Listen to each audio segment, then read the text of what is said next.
Hello everyone, this is Starman, and welcome back to Let's Play Quest for Glory for Shadows of Darkness, the Thief Path. Well, we just snuck our way out of the inn, and despite it being fairly clearly dark at this point, it is in fact early enough in the day that we can't quite start practicing our thief skills. Don't believe me? Well, despite saying it's early evening... Rule number 1 in your famous thieves' correspondence handbook was, don't get caught. Using thief tools here in broad daylight would be a good way to flunk out. That didn't do it. That didn't. Yeah, so instead of that, we will go ahead and sneak our way to this part of town, but I think we will go ahead and check in with Dr. Cranium first.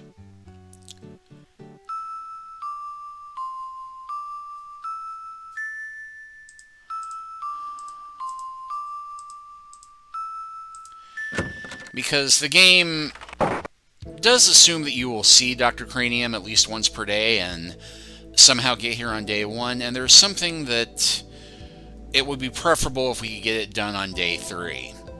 But there's also one chain of inquiry I forgot to make earlier when we were playing around the trap, so we'll go ahead and do that now. So yes, we've processed the Antwerp. Do you wish to identify another animal? No. Can't handle more than one, I see. It's a good thing you know your limits. Okay. Yes. Okay, let's go. Does it have legs? No. Is it yellow, slimy, and banana-shaped? No. Does it float? No. Ah, sounds like you have a ceramic coffee mug. Try sprinkling a little cream and sugar in the receptacle.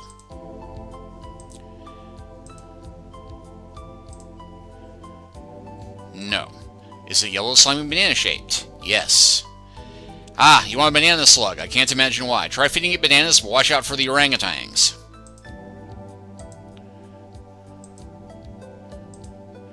Does it have legs? No. Is it yellow, slimy, and banana-shaped? No. Does it float? Yes. You want a styrofoam coffee cup. Sorry, they're environmentally unsound. Besides, styrofoam hasn't been invented yet. Okay. Does it have legs? Yes. Does it have more than one leg? No. That's probably a banana slug on a pogo stick, but try this again, but forget the pogo stick next time. Does it have more than 2 legs? No. Do you like hot fudge sundaes? No. Forget it then. I refuse to deal with anyone who doesn't like hot fudge sundaes. Try again.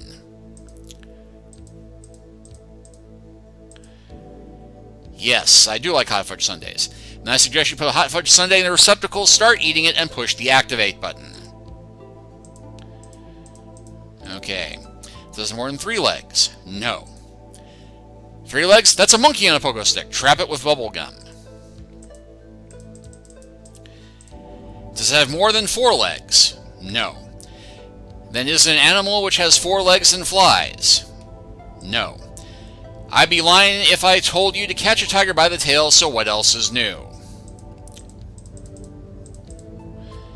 Okay, it's not more than 4 legs. It's an animal which has 4 legs and flies. A horse has 4 legs and flies. Use a fly swatter to get rid of the flies, then pay your way with hay. This is getting tricky. Does your animal have more than 5 legs? No. It's an elephant on a pogo stick. Try putting some peanut butter on the ground. Does it have exactly 6 legs? No. More than 6 legs? Wow, you're trying to catch a giant carnivorous millipede. Try ordering it a hamburger and fries. And in fact, what we are wanting to do is have exactly 6 legs. Yes. Does it look like a cross between an octopus and a squid, only with fewer tentacles? No. You're probably trying to catch ants then. Call some uncles. In fact, it does have 6 legs. And it does look like a cross between an octopus and a squid. Well, hexapods mostly eat heroes. Does this sound like a good idea to you? Yes.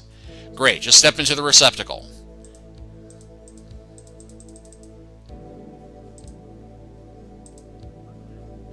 And the funny part is that if you just keep hitting yes, you get to it up until the very end.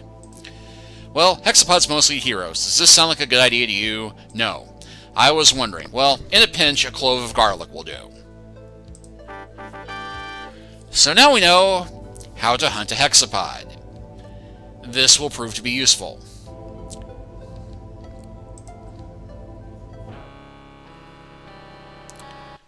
Most of the townspeople here live their lives in constant fear and ignorance. My dream is that someday, through the miracle of science, everyone will learn to read, write, and solve simple differential equations. So yeah, we can come in and talk to Dr. Cranium a bit more, although I don't think we'll be able to get another potion out of him. You say hello to the scientist. Welcome to my laboratory. Yeah, we've had that before. You introduce yourself to Dr. Crane. I should be most interested in... And yeah, we did get that before, I think. You explain to... Oh, Let's see if we can get something different out of him. Let's see, the fluid. I don't think we had that before. essential etheric fluid is an important ingredient in my formula for reanimating dead bodies. It contains the essence of the element of water, the most important ingredient in life science. Actually, I think we did get that before. My name is...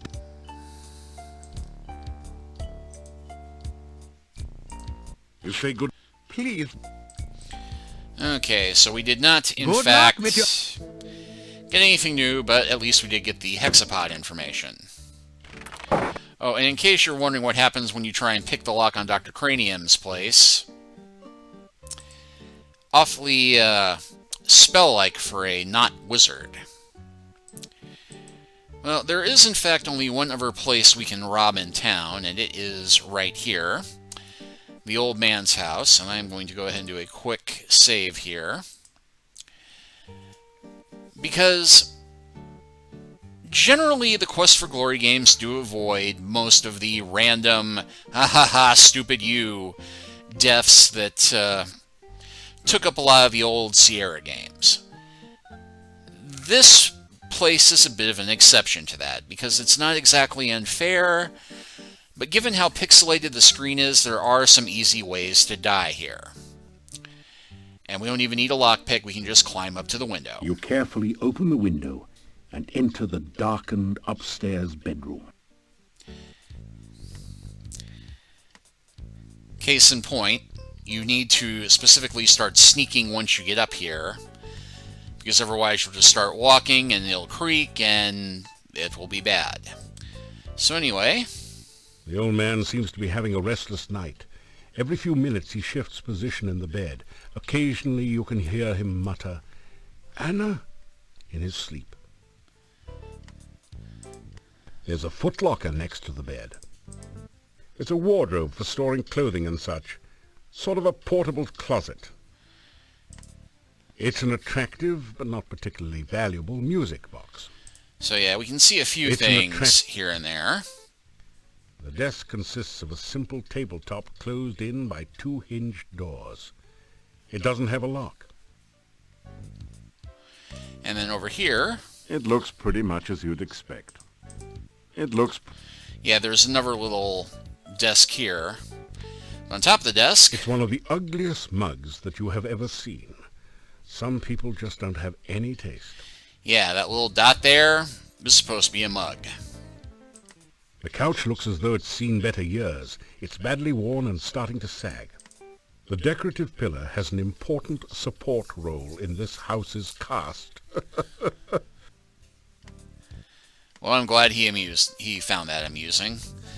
At any rate, we can try and oil everything in here. Carefully oil the hinges on the wardrobe doors to prevent telltale squeaks. And we can also oil... That didn't do anything useful. In fact, it does. You can cause it to squeak. You carefully oil the...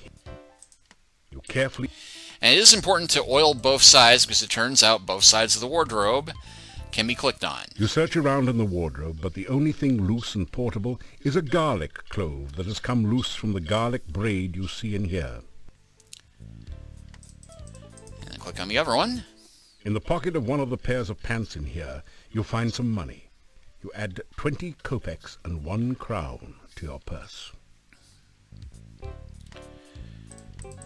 And the footlocker will be locked, of course, but we can fix that. Searching the nightstand, you find a small gold locket on a chain. It says "Love" on the outside in well-worn lettering. Inside you see the tiny paintings of two faces. One of the faces is of a good-looking young man. A glance at the old man's face and a little imagination shows that it's probably his portrait from when he was younger. The other face is of a young and lovely woman. This picture is marred by a spot where some liquid has dripped upon it. You close it and put it in your backpack. Now I know what you're thinking. Are we really going to be so low as to take this one treasured memento of the old man's dear departed wife? No, we're not. Not because of any moral or ethical considerations, but because it's not worth that much, and it's going to be noticed, and as the one stranger in town, we're going to be immediately suspected. However, you'll note we have taken an honor hit for having taken this item, but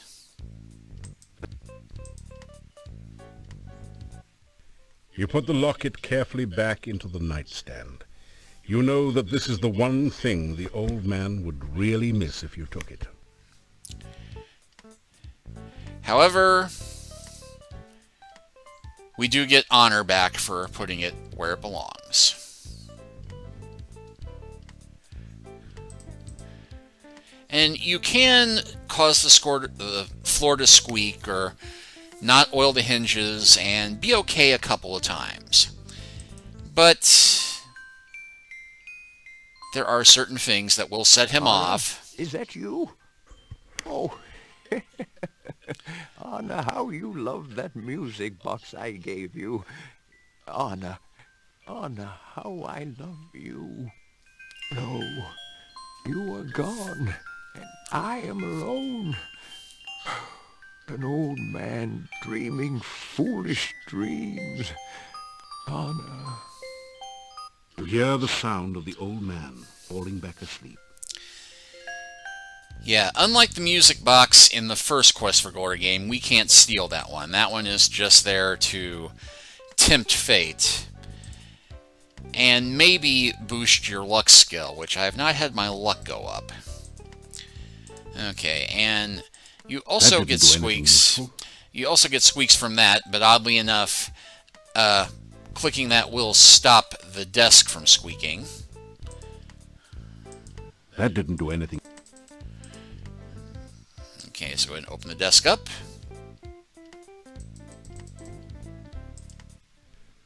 The house is filled with You find a small bottle of healing potion, which you take. You also find a large book, too bulky to take with you. It's a diary.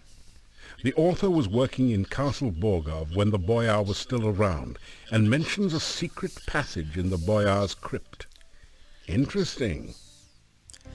Well, that is interesting, actually, and we can, of course, close the desk afterward. But we're going to be very careful about clicking that mug. It's one of the ugly... Because if you don't, you open the desk without taking the mug off, it breaks and it automatically summons the burgomaster and we go to jail. And don't get the option to bust out. Pick up the ugly mug and carefully place it on the floor. Alright, so with that done, we can oil. That didn't do anything. Oh, and You slick down your hair with a little of the oil. You see that this is filled with junk. Pawing around in the odds and ends, you pick up a dagger, 1 crown, and 11 kopecks as the only things worth taking. And strangely enough, we can't close this. At least I don't think we can. And if we try and pick up the mug now... Let's get a couple of things straight. 1, the chest the mug was on is open, so there's nowhere to place it. 2, the mug is so ugly you don't want it. Looking inside, You're looking in. Yeah, I am in fact trying to close it. Looking in. Okay, so we will have to keep that part open. Oh, and if you want to go for full bastard, stupidest way to die in the game points,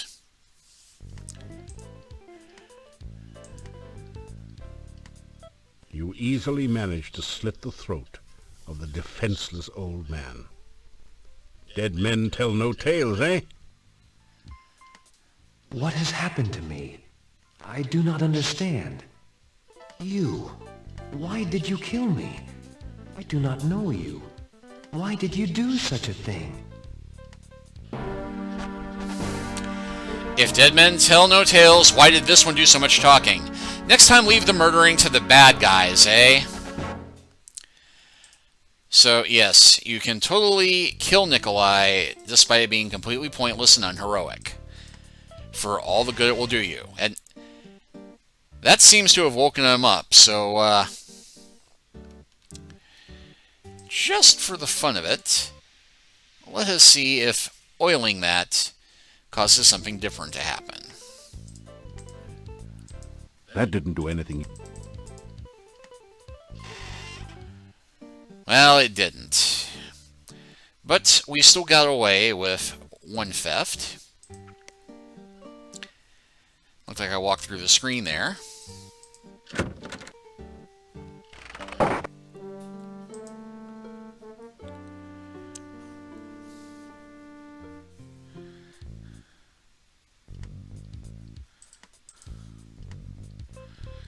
And we'll go ahead and greet the chief. Welcome, welcome. Sometimes I think I will go crazy if I don't have someone to talk to other than the other cockroaches around here. Well, let's talk about the old man's house. Tell the chief about your break-in at the old man's house.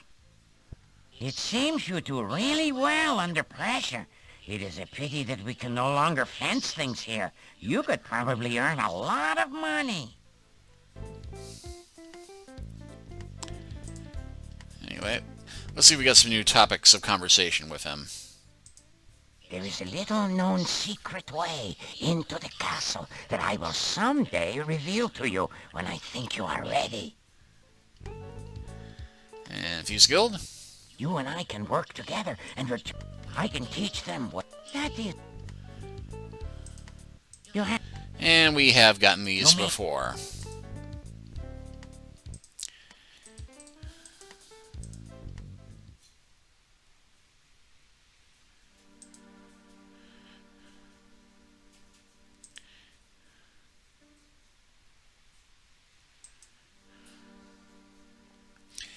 And I think we may have enough time to get one little side quest started, or alternatively run into something to fight. Because I did do a test run of this earlier, and I ran into a Necrotar and still managed to fight it somehow, but no, we got here. A ghostly figure floats near the center of this clearing. And greet her. Hello. Can you help me? I seem to be lost.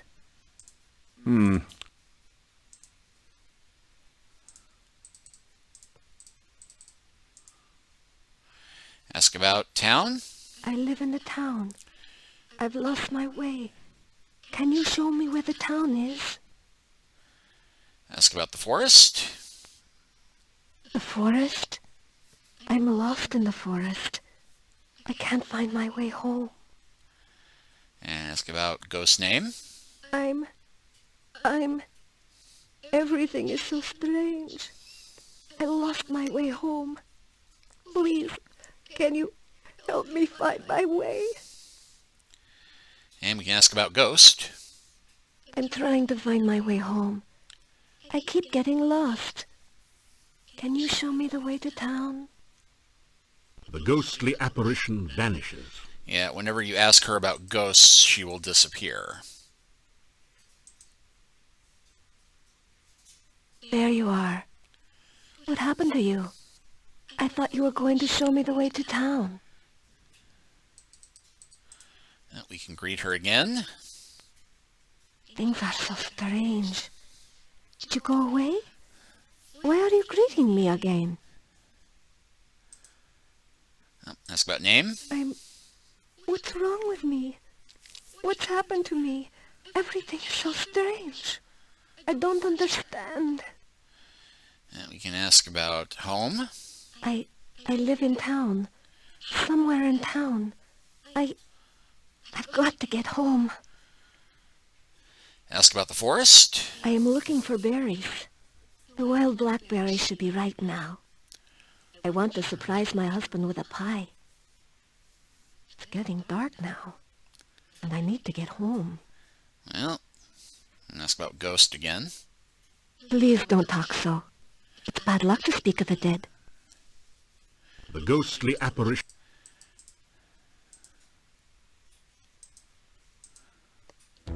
Uh-oh. Looks like batters. And got poisoned.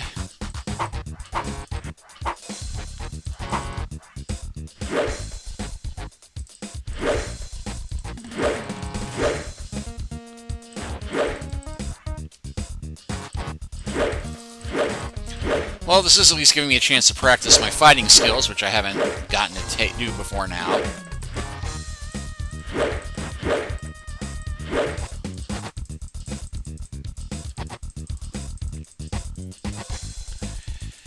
Nice thing about this game is that you can, in fact, keep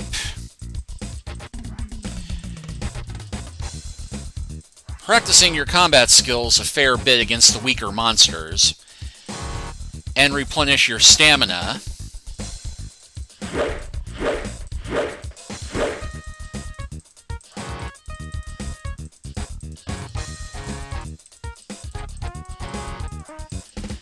As long as your health stands up. And you can just keep resting forever and ever. And, well, I wouldn't recommend this against a Necrotar or some of the magic-using monsters. You can do a fair bit to boost your abilities by just resting and dodging, resting and dodging. Case in point, our dodge just jumped up to 315, and our weapon use is now 304 after that little bit of exertion.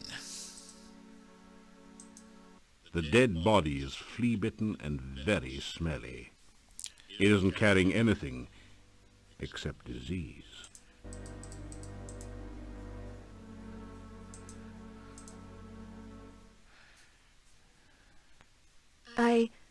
I don't understand. Every time I try to follow you, I find myself here again. Why can't I leave this place? Why can't I go home? Well, there is an explanation. Where did you go? Why did you leave me here alone? Well, tell her the truth. No, no, it can't be, no! The goat. But we can go back and return. I remember now. I was walking home. Something started to chase me. I tried to run. Something knocked me over and everything went black.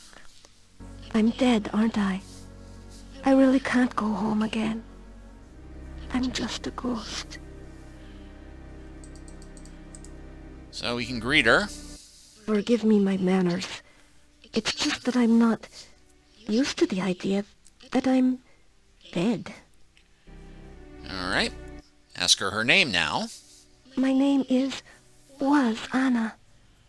I can remember things now. But everything is like a faded dream. And ghost. It seems so strange to think of myself as a ghost. Everything is blurry. There's no day or night, only the shadowy landscape. I want to go from here, but I cannot leave. I can only wait. And ask about home. I can remember my house now. I lived beside the tall oak tree near the center of town. I've been gone so long. My poor, poor Nikolai.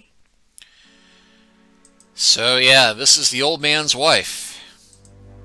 Goodbye and farewell. The ghostly... Now, we will find a way to reunite the two later. Phew. A gruesome, horribly slathering monster just wandered by without seeing you. And did he look hungry?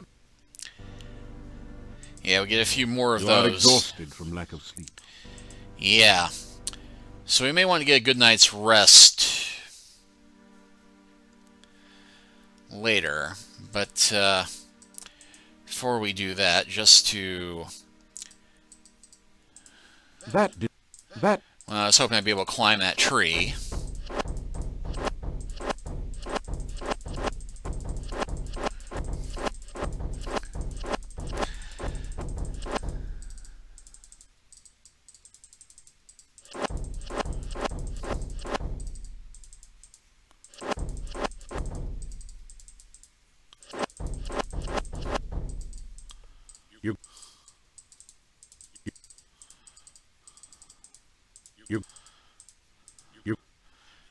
Get a little bit of workout before we go rest.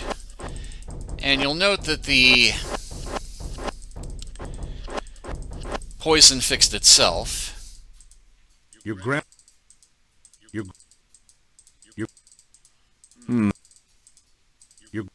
Oh, and love that. No one seems to be listening.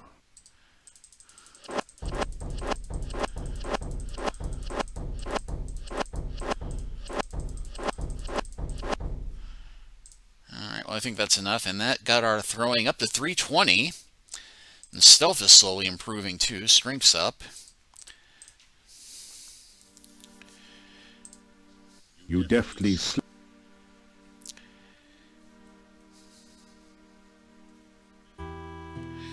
And we will go ahead and hunker down here. And get another vision.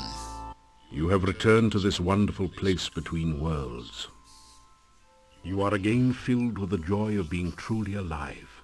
You find yourself dancing at the heart of the cosmos. You spin and the universe swirls with you and around you. Suddenly, something calls out to you.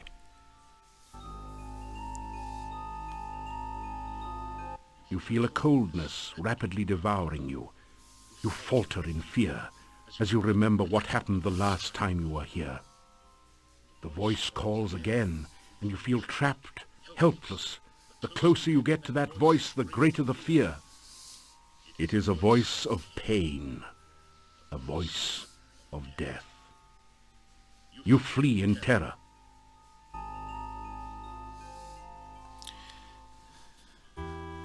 You gradually wake, shaking off the shreds of dreams that cling to your memory. Alright, well, we will go ahead and close this chapter out here. And next time, we will go back into Mordavia and see how things have changed in the past day. See you then.